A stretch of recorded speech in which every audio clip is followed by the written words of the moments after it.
He குட்டீஸ்! ஒருமுறை பசுமை நிறைந்த ஒரு அழகான காட்டில் ஒரு சின்ன குட்டி ஆமை வாழ்ந்து வந்தது. அந்த ஆமை ரொம்ப பொறுமையானது. எதையும் அவசரமா செய்யாது.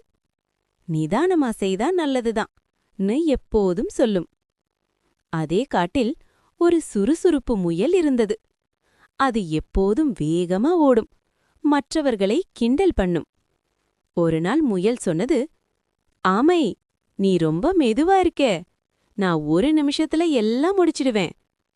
ஆமை அமைதியா சிரிச்சு சொன்னது, வேகம் நல்லதுதான், ஆனா பொறுமையும் முக்கியம். அடுத்த நாள் காட்டுல உள்ள விலங்குகள் எல்லாம் சேர்ந்து ஒரு சின்ன போட்டி வைத்தார்கள். முயல் துள்ளி துள்ளி ஓட ஆரம்பிச்சது. ஆமை மெதுவா நிதானமா ஒரு படி ஒரு படியா நடந்தது. வழியில முயல் சொன்னது, ஆமை வர இன்னும் நேரம் இருக்கு அப்படின்னு நினைச்சு மரத்தடியில் தூங்கிட்டது. ஆமை மட்டும் நிறுத்தாம தொடர்ந்து நடந்தது. சூரியன் மறையும்போது ஆமை போட்டியின் முடிவை அடைந்தது. எல்லோரும் கைத்தட்டினார்கள். முயல் வெக்கப்பட்டு சொன்னது, பொறுமைதான் உண்மையான மந்திரம்.